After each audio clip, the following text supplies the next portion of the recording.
아멘.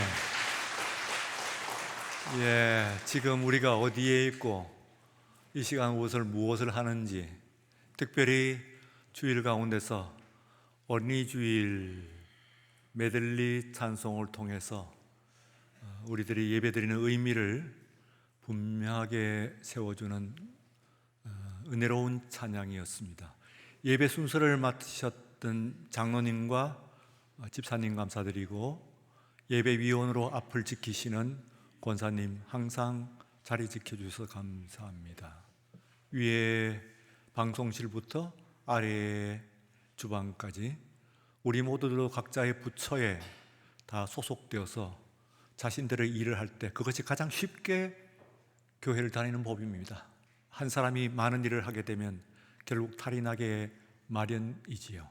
한 사람씩 자신의 구석을 부여잡고 충성을 다할 때 우리 모두도 은혜로운 주일, 그리고 하나님께서 귀히 보시고 주시는 축복과 은혜가 넘치는 예배가 될 줄로 믿습니다. 2026년 어린이 주일입니다. 꽃주일이라고 하는 아주 예쁜 이름으로도 부릅니다. 기독교 신앙이 영혼 구원과 몸의 영생을 약속을 하고 이 세상에 복음이 전파됩니다만, 그 중에서 그와 함께 세상 가운데서도 인류의 세 가지의 선물을 주었다고 이야기하고 있습니다. 큰 3대 해방입니다. 속박되어 있던 우리 인간 사회와 역사를 세 가지의 해방을 선포해서 기독교 신앙이 전파되는 곳마다 그와 같은 해방이 일어났습니다. 그 첫 번째는 노예 해방입니다. 곧 노동 해방이라고 할 수가 있습니다. 아직도 지구의 구석에는 노예적인 삶을 사는 사람들이 있고, 또한 우리의 노동 현실에도 완전히 해방된 것은 아니긴 합니다만, 그래도 복음이 전파되기 이전과 이후에 우리 사회만 보더라도 이 노동 해방이라고 하는 것이 거의 90%는 다 해결했지 않나 그렇게 생각할 수가 있습니다. 두 번째 해방은 여성 해방입니다. 곧 성의 해방입니다. 여성들이 그저 모든 노동의 도구나 그리고 값을 매기는 착취의 대상이 되어온 인류의 긴 역사가 있습니다. 그러나 복음이 비추어지는 그 순간, 그 역사, 그 사회는 바뀌게 됩니다. 그것도 완전치는 않습니다만 거의라고 이야기해도 좋을 듯합니다. 오늘날의 우리 사회는 복음이 비추어진 이래에 여성의 해방, 곧 성의 해방이 거의 실현된 사회 가운데서 우리가 살아가고 있는데, 이것이 복음이 곧 기독교 복음이 그 사회와 역사에 비추어준 큰 은혜 가운데 하나다, 그렇게 생각합니다. 마지막 세 번째 해방은 어린이 해방입니다. 곧 세대의 해방이라고 할 수가 있습니다. 사람의 권위와 힘을, 그 연령, 그리고 이미 이루어진 그 기득권, 이루어진 이 권세에 의해서 평가를 받던 그런 세상 가운데서 그전에는 그저 한낱 이제 도구처럼 여겨지는 그런 어린아이들이 복음과 함께 비추어지기 시작하며 그들의 개체적인 그리고 또한 전체적인 인권을 회복하는 놀라운 역사가 기독교 복음과 함께 이루어지는 인류의 자취, 복음의 전파의 자취를 우리는 생각해 보는 것입니다. 오늘 그 중에서도 예수님께서 복음서 가운데서 어린아이들이 나에게 가까이 오는 것을 금하지 말라 하고 그 어린아이들이 가까이 오는 것을 꾸짖던 어른들을 꾸짖으시면서 그들을 안으시고 만져주시고 안수하신 우리 예수님의 그 대천명, 그것은 어린이 인권의 역사, 인류 역사의 대천명이었다, 그렇게 생각할 수가 있습니다.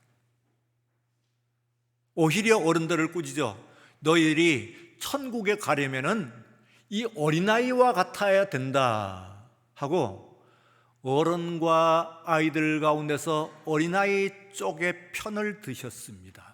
2000년 전에 고대 사회의 시대상을 생각하면 실로 놀라운 선언이라고 할 수가 있습니다. 그런데 오늘 본문 가운데서 특별히 사도 바울의 서신 가운데서는 이 어린 나이에 관한 그 관점이 조금 다릅니다. 상당한 차이가 있습니다.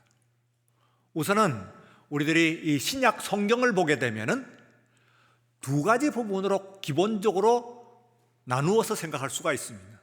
하나는 텍스트, 곧 본문이고, 그리고 다른 하나는 인터프리테이션, 곧 해석입니다.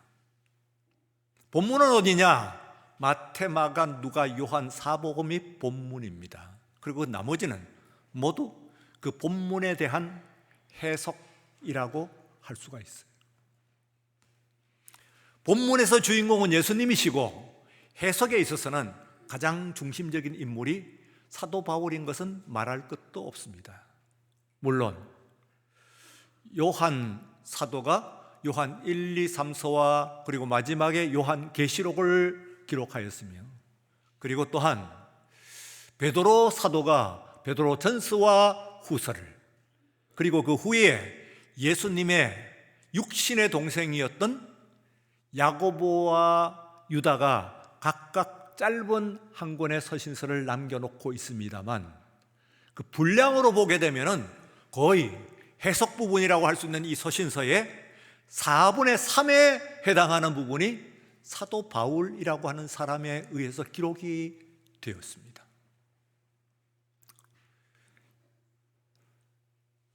히브리서까지 합하게 되면은 14권에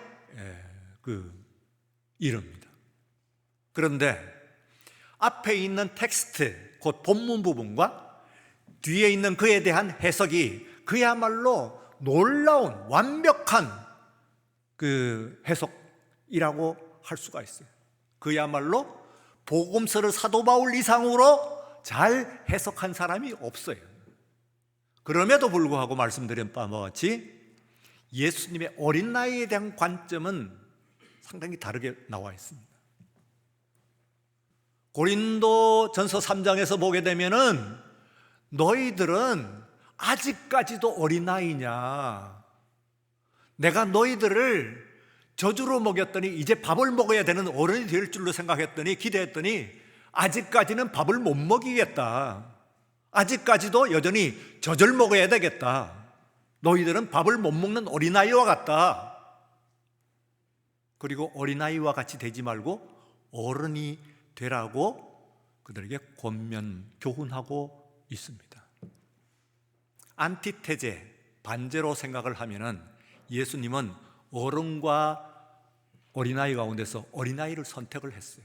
어린아이같이 되어라, 어린아이같이 되어야 천국을 간다 하는 경고를 어른들에게 했고, 그러나 사도 바울의 경우에 있어서 이 해석 부분에 있어서는 어른과 같이 되어야 된다. 왜 어린아이가 되어 있느냐, 왜 어린아이 머물러 있느냐 하는 말씀을 하고 있습니다. 그래서 이 관점에 아주 안티테제 이쪽 반대죠. 어른 편을 들고 있는 말씀이라고 볼 수가 있습니다. 왜 그럴까요? 오늘 이 말씀은, 오늘 우리들이 함께 읽은 이 말씀은 그에 대한 내용입니다. 우선은 그것을 이해하기 위해서는 누가 누가를 이해해 보면 좋을 것 같아요. 누가는 아시는 대로 사도 바울의 동역자, 그리고 사도 바울의 수제자, 나아가서 의사로서 그는 사도 바울의 주치의였던 사람입니다. 누가만큼 사도 바울을 잘 아는 사람이 없죠.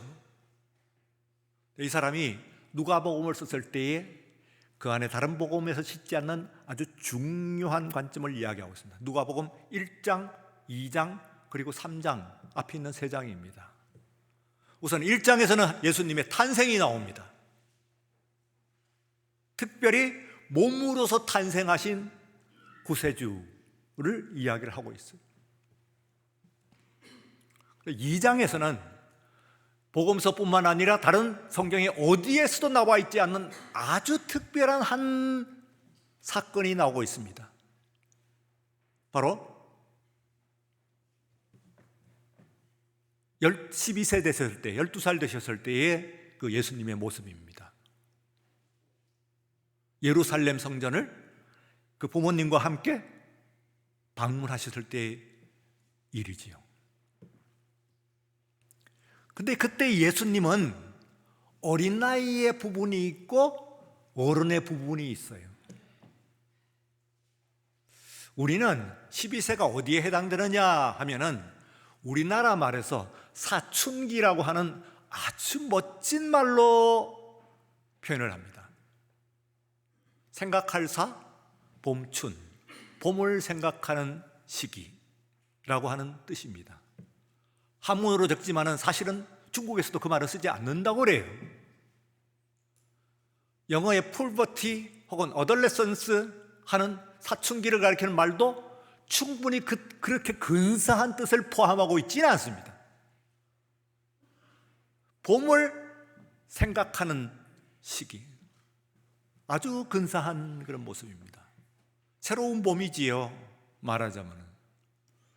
그래서요, 이 12세의 예수님은 그 사이는 그전은 외웠고 그 뒤는 30세 될 때까지 외웠느냐 합니다만, 실제로는 그것이 지금 태어나셔서 1장에 태어나셔서 이제 12세 됐을 때까지의 모든 것의 종합입니다. 12세가. 그리고 12세를 보면은 30세 혹은 33세 그 이후의 예수님의 모습을 이미 포함하고 있습니다. 예시하고 있습니다. 그래서 사람들이 그러잖아요. 전에도 제가 말씀을 드렸습니다. 나에게 12세의 아이를 보여달라. 그러면 내가 그가 누구인지 말해 주겠다. 무슨 얘기입니까? 12세가 되기 전까지는 아이들은 변합니다. 모습도 성격도 그리고 기질도 또 재능도 변합니다. 12세쯤 되면은 어른으로 들어가는 문턱, 새로운 봄을 생각하는 시기이기 때문에 사뭇 달라져요. 바뀝니다. 그리고 그것이 어른을 보여주는 겁니다. 예수님의 12세 때도 예수님의 어른을 보여주셨어요. 그래서요, 그 사건을 기록을 하면서 뒤에 있는 아주 중요한 평가를 내립니다. 예수님께서는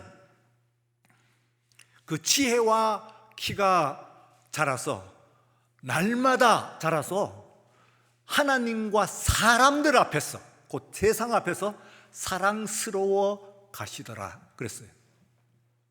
사랑스러워 가시더라 하는 것은 계속 사랑스럽게 지혜와 키가 자라가는 중이라는 이야기입니다. 영어로 하면 growing입니다. growing. grown 하면 안 된다 그 말이지. 이미 과거분사, 이미 다 자란 사람이면 안 돼요. 우리가 신학교 목사가 되기 위해서는 대학을 졸업을 하고, 각급 대학을 졸업을 하고, 그리고 신대원이라고 하는 곳에 들어와서 3년간 배우게 됩니다. 그리고 또한 그 과정을 거쳐서 마침내 목회자가 되는 것이죠. 그런데 그것을 보면 거의 예외가 없는 것 같아요. 저도 제 동기들이 있었고, 그리고 또 제자들도 봤습니다만, 이 그로운 이미 완성이 돼가지고 신학교 들어올 때쯤 돼갖고 나는 목회자로서 완전히 완성이 되어갖고 온 사람이 있어요. 안 자라갑니다. 그 사람의 신학, 그 사람의 신앙, 그 사람의 어떤 관점, 목회 관점 이런 것들이 거의 완성이 되었고 더 이상 자라지를 않아요. 들어오게 되면 처음 입학을 했을 때는 좀 특별한 사람처럼 보입니다만 그러나 수용성이 없습니다. 이미 자란 사람. 그러나 그로잉 하는 사람은 어떻습니까? 수용성이 있죠. 받아들입니다. 자라갑니다. 그래서요, 그 다음에 3장에 가면은 예수님께서 성인이 되신 30세 되신 예수님이 보이는데 이 의사로서의 누가복음 1장과 2장과 3장을 각각 해가지고 출생과 그리고 또한 12세 청소년기 세봄을 맞는 시기와 그리고 성인이 되셨을 때의 과정을 전체적으로 연결을 하는 곧 어린아이라고 하는 것은 곧 어른과 반대적인 성격을 갖고 있는 것이 아니고 어른으로 성장해가는 과정 가운데 있는 존재다 하는 것을 이야기를 하고 있는 거예요. 만약에 어린아이들이 있는데도 불구하고 그 어린아이가 아무리 품 안의 아이가 사랑스럽다고 하더라도 그 아이가 더 이상 자라지 않는다고 한다면 귀여운 모습으로 계속 거기에 머물러 있다고 한다면 얼마나 큰 근심이겠어요. 우리가 아이들을 보면서 사랑스러워지는 것은 그를 사랑하는 것은 사실은 자란 모습이 아니고 자라가는 모습을 보면서 우리가 사랑을 하는 거죠. 일어설 때 어떻습니까? 여러분들 다 일어서 가지고 지금 다 다닙니다만 처음 일어설 때 일어섰다 발대네 하면서 그 아이를 봅니다. 전날과 다른 새로운 모습을 보면서 그것을 기뻐하는 것이지요. 그것이야말로 어린아이가 가지고 있는 가장 중요한 사실이기 때문에 어른들도 역시 그로잉하는 사람, 자라가는 사람이 되어야 된다 그런 이야기죠. 그렇지 않으면 그건 완성된 것처럼 보이는 아이에 불과하다 그런 말씀을 하고 있는 것입니다. 오늘 본문 말씀에 그런 관점에서요, 오늘 13절과 14절 말씀을 제가 조금 여러분들에게 좀 편하게 사역을 했습니다. 개인적인 번역을 했다가 말이죠. 사역이긴 합니다만 틀림없이 우리 성경에 되어 있는 번역보다는 원문에 훨씬 가깝다고는 저는 생각합니다. 그럼 13절을 여러분들이 한번 보시면은요, 우선 본문에 나와 있는 13절, 에베소서 4장 13절 다 같이 한번 읽어봅니다. 우리가 다 하나님의 아들을 믿는 것과 아는 일에 하나가 되어 온전한 사람을 이루어 그리스도의 장성한 분량이 충만한 데까지 이르리니. 어렵지도 않습니다만 또 어렵지요? 여러분들이 쉽게 이해하기는 다소 조금 중복이 있습니다. 사역을 한번 해보았습니다. 다 같이 한번 읽어볼까요? 하나님의 아드님께서 믿음과 지식에 완전하셨던 것처럼 우리도 모두 하나가 되어 완전한 사람 곧 그리스도께서 완전히 어른이 되셨을 때의 분량까지 도달해야 됩니다. 그리스도께서 이 땅에 30세의 어른이 되셨잖아요. 그때의 어른이 완전한 어른으로 되셨을 때에 곧 예수님께서 그 이전에 어떻게 했어요? 자라가셨다는 것이죠. 누가복음 2장에 나와 있는 것처럼 자라가셨다는 거예요. 태어나셔서 이미 모든 지식과 지혜를 다 담고 영어도 또 중국어도 다 하고 수학도 다 하고 다 하셨을까요? 그렇지 않습니다. 그러면 성육신이 아니에요. 몸만 뒤집어 쓴 것이지. 예수님께서 성육신을 하셨다는 이야기는 몸의 제한 가운데 다 들어오셨다는 것이니까 예수님께서 그 이전에는 어린아이로서는 세상에 있는 영어도 하고 미적분도 하고 그런 지혜를 갖고 있지 않아요. 몰라요, 예수님은요. 다만 빨리빨리 제때 완성되어 가는 그로잉 하셨다는 거예요. 그래서 퍼펙트맨, 완전한 예수님은 언제냐 하면 30세 때이신데 그때 완성되셨던 것처럼 우리도 그 어른이 되실 때에 충분한 그 분량까지 도달해야 된다, 그런 말씀이죠. 그러니까 우리는 그리스도의 장성한 분량에 이르기까지는 항상 어린아이여야 됩니다. 오늘 이 예배는 우리들의 어린아이들을 사랑하고 그들을 돌보는 그런 예배에 지나지 않을서는 안 됩니다. 오늘 이 자리에서 여러분 모두가 growing, 자라간다고 하는 의미에서 어린아이가 되어야 돼요. 어린아이가 되어져야 됩니다. 그래야 우리가 그 예수님의 장성한 분량에까지 이를 수용성, acceptability, 수용성을 우리가 비로소 가지게 되는 것이죠. 그 뒤에 14절에 있는 말씀은 상당히 파고드는 말씀입니다. 우선 성경에 나와 있는 본문 4장 14절 한번 읽어봅니다.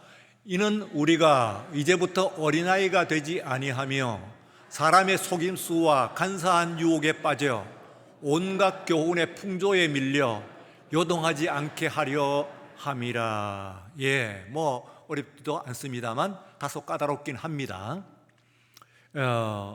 사역을 합니다. 다 같이 읽어볼까요? 우리는 더 이상 어린아이에 머물러 있어서는 안 됩니다. 왜냐하면 어린아이들은 사람의 속임수와 간사한 술책에 너무나 쉽게 빠져 여러 가지 헛된 가르침들에 이리저리 끌려다니기 때문입니다. 제가 초등학교 2학년 때요, 뼈 아픈 기억이 있습니다. 전 재산을 털린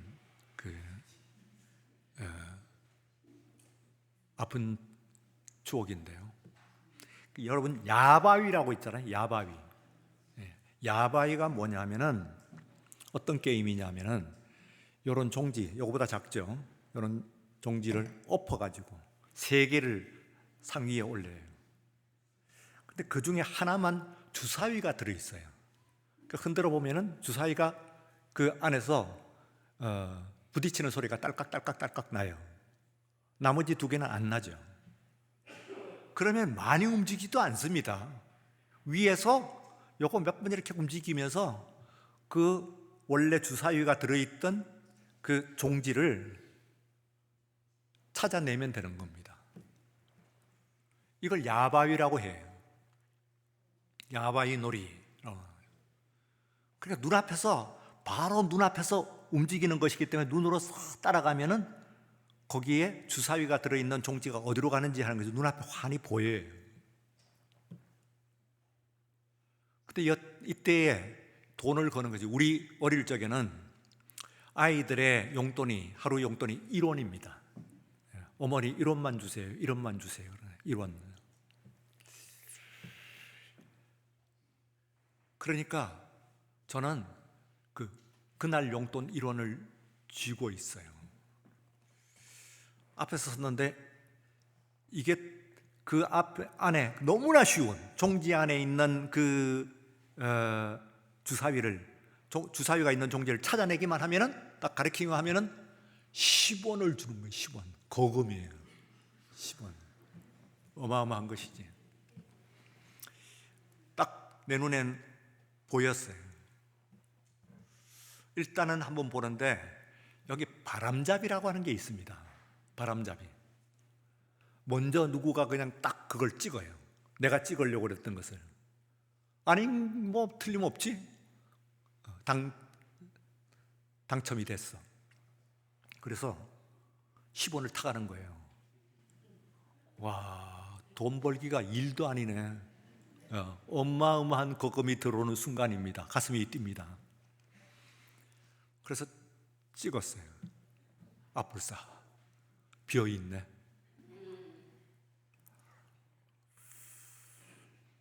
그래서 비상금이라고 있어요. 이건 보통 때 안 쓰는 거야. 다른 이론이 더 있는 거예요. 비상금. 이걸 가지고 이번엔 틀림없다 했는데 또 비었어. 꽝이야. 이젠 흔들리기 시작합니다. 수중에 돈은 없습니다만 집에 있는 1원, 이제 숨겨놓은 정말 비상금이죠. 그걸 찾아가고 아저씨 가지 마세요. 거기 있어요. 집에서 1원까지 갖고 와가지고 다 걸었어요. 역시 꽝입니다. 그게 말하자면은 손에 쥐고 있던 1원, 주머니에 있던 1원, 그리고 집에 보관하고 있던 1원, 그 3원이 제 전 재산이에요. 다 틀렸어요. 전 재산이 틀린 거예요. 그래 울고 들어왔죠. 그때 제가 그 부모님이 저한테 붙여준 별명이 있어요. 어바리. 어바리. 어리바리하다 그 말이죠. 어바리야 너는. 야 이 새끼야 넌 어바리야. 자 여기에요.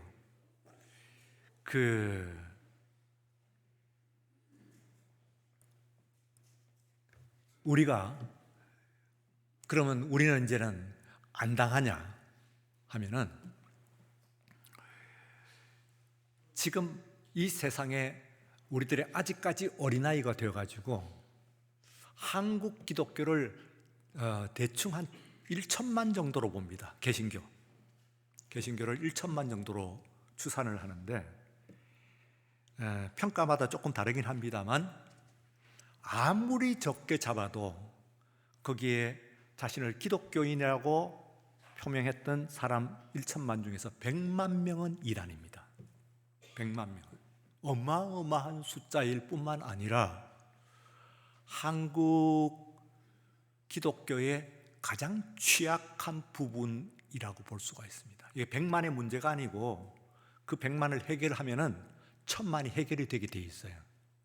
안에 있는 그 구조가 그렇습니다. 그런데 이 100만 때문에 100만이 문제가 아니고 1000만이 무너지는 거예요. 지금 한국 개신교가 1000만이 무너져 있는 것은 그 100만 때문입니다. 그런데 이 안에 이 이단이라고 하는 것이 뭐냐면은 이단은 온갖 술수와 풍조를 가지고 바람잡이가 이끌고 하는 대로 이리저리 끌려다니는 것이죠. 이리저리 끌려다니는 거예요. 그러니까 한국 개신교 전체를 통해서 오늘 여기 보면 교회를 가는데 한국 개신교 전체가 너희들은 젖먹이 아이들이다. 좀 제대로 되고 고기도 먹고 밥도 먹고 김치도 먹고 해야 될 것 같은데 언제까지 이유식만 먹겠냐? 젖만 먹겠냐? 너희들은 어린아이다. 한국 교회야. 너희들은 어린애다. 어른이 좀 되어라. 이 얘기입니다. 그러면은 이 어린아이였어요. 어린아이냐 혹은 어른이냐 둘 중에 하나를 선택해야 되는 안티테제, 곧 반제로 이걸 생각할 것이 아니고 전체적으로 생각을 해봐야 돼요. 이어가지고 연속성상에서 우리가 생각을 해보는데 왜 이렇게 한국교회는 왜 우리들은 그렇게 온갖 풍조와 술수에 이리저리 끌려다닐까요? 왜 그럴까요?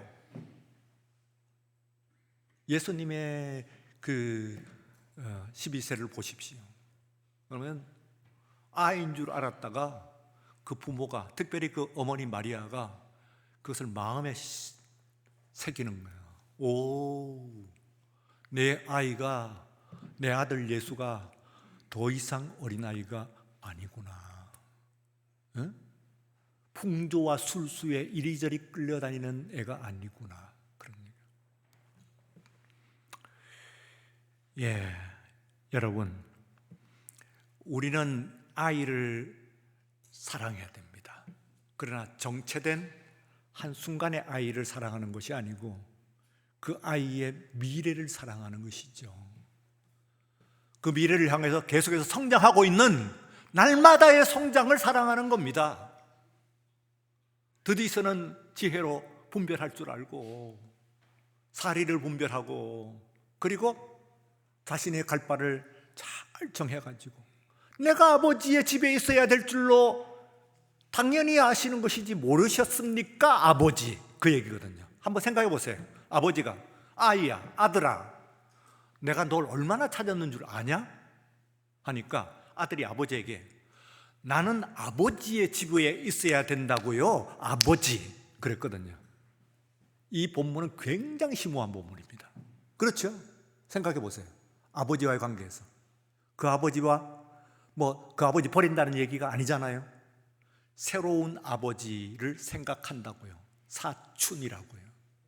새로운 아버지를 생각하는 것이지. 그런 모습이 나와야 된단 말이지. 새로운 비전이 보이고 새로운 세상을 꿈꾸고 새로운 모습으로 나가는 그런 변화. 언제나 답습하고 있는 것들, 갖고 있는 것을 가지고 그냥 쥐고 있는 그런 모습에서는 아이에서 벗어나지 못한다고 하는 사실을 우리가 생각을 하면서 아이는 어른으로 자라가기 때문에 그 아이가 귀하다. 지금 성장해 가고 있기 때문에 귀한 것이다 하는 것으로 여러분, 우리 모두가 오늘 이 시간에 어린이 주일에서 아이들을 대상으로 보면은 여러분들이 반대로 놓는 거예요. 나도 아이, 나도 자라가야 하는데 어디까지 자라가야 하는가? 예수 그리스도의 키와 지혜가 그리고 믿음이 자라가신 장성한 분량에까지 충만하게 자라가시는 저와 여러분 모두가 되시기를 주의 이름으로 축원합니다.